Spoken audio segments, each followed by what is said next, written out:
fait, quand on parle de comité communal de contrôle citoyen, c'est pour que tout se passe bien dans la commune. Et pour que tout se passe bien dans la commune, il faut que tous ceux qui vivent dans la commune aussi soient à l'aise. Donc, ça dit y compris les personnes déplacées internes. Voilà pourquoi dans nos activités qu'on a eu à présenter, on a fait des plaidoyers pour qu'un fonds soit créé pour accompagner un temps soit payé ces personnes qui sont là, qui n'ont pas encore eu de l'aide humanitaires et qui sont dans le besoin. Donc, ces personnes déplacées sont toujours prises en compte dans nos différentes activités. On a vu aussi qu'au cours de l'année 2019 et même cette année en 2020, la commune de Kaya a été confrontée à des coupures intempestives d'eau et d'électricité. Est-ce que le CCC a travaillé dans ce sens? En tout cas, par rapport à ces coupures d'eau et d'électricité, le CCC a effectué des plaidoyers auprès des responsables techniques de ces services-là, c'est-à-dire l'ONEA et la SONABEL, les rencontrer et voir ce qui est en train d'être pris comme initiative pour pouvoir résoudre ce problème-là. Et on était satisfait parce qu'on nous a présenté un certain nombre d'investissements en cours pour pouvoir résoudre. Donc, au jour d'aujourd'hui, on se rend compte que côté Sonabel, le problème n'est plus une réalité. Mais côté ONEA, ils sont en train de travailler parce qu'il y a au moins 10 forages que l'UNICEF est en train de mettre à la disposition de l'ONEA pour pouvoir résoudre ce problème. Sinon, l'ONEA avait un manque à gagner assez considérable. Voilà, parce que l'air Sato est créé en 2009 pour une durée de 10 ans. C'est-à-dire que c'est prendre en compte l'évolution de la population de 2009 à 2019. Et nous sommes en 2020, ça veut dire que même en 2019, avec les déplacés, ce n'est plus la même population que l'ONEA est en face.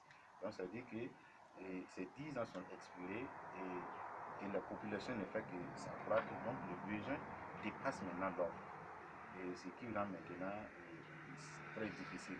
Et par rapport aussi au terrain même, c'est-à-dire quand on regarde même la position géographique de la ville de Kaya, l'ONEA a des difficultés parce que les pompes ont des problèmes parce que souvent ça monte, souvent ça descend. Il y a des zones pour pouvoir faire monter de l'eau, il faut en tout cas mettre beaucoup de temps, il faut mettre beaucoup de pression. Et pour 10 ans, on va jusqu'à 11 ans, ça veut dire que déjà les châteaux ne sont plus efficaces pour pouvoir résoudre ce problème. À Tenkotogo, le CCC est fortement impliqué pour l'organisation des journées de redevabilité. Est-ce le cas ici à Kaya? Oui, parce que nous faisons des plaidoyers pour que ces journées-là soient réalisées au profit des populations.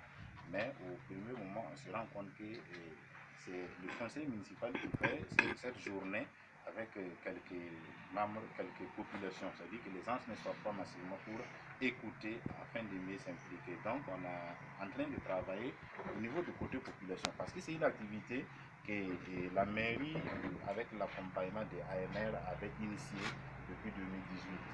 Donc, il faut maintenant, cette structure a fait son travail pour que la mairie puisse faire ces journées de redevabilité. Mais actuellement, les politiciens voient que quand ils dirigent, il faut rendre compte. Et donc, ils sont en train de le faire. Mais faire, c'est bien, mais qui vient écouter, ça aussi, ça fait partie. Donc, notre travail maintenant, c'est, comme la mairie prend déjà la décision de faire des journées de redevabilité, notre travail, c'est de toucher maintenant la population pour qu'elle sorte massivement pour écouter qu'est-ce qui sera dit, qu'est-ce qui est planifié, qu'est-ce qui a été réalisé pour eux en tant que bénéficiaires directs. Le CCC de Kaya a-t-il des difficultés? Oui, bon, pour moi-même j'ai des difficultés, et étant dans le CCC a des difficultés. C'est-à-dire que les difficultés, pour tout travail, il ne peut pas en manquer. Voilà. Mais on essaie de faire des planifications pour mieux réduire en fait, ces difficultés. Les difficultés peuvent être liées à l'insuffisance des fonds et à la non-disponibilité souvent des autorités que nous devons rencontrer, qui n'ont suffisamment pas de temps pour des plaidoyers. Alors c'est des plaidoyers qui portent.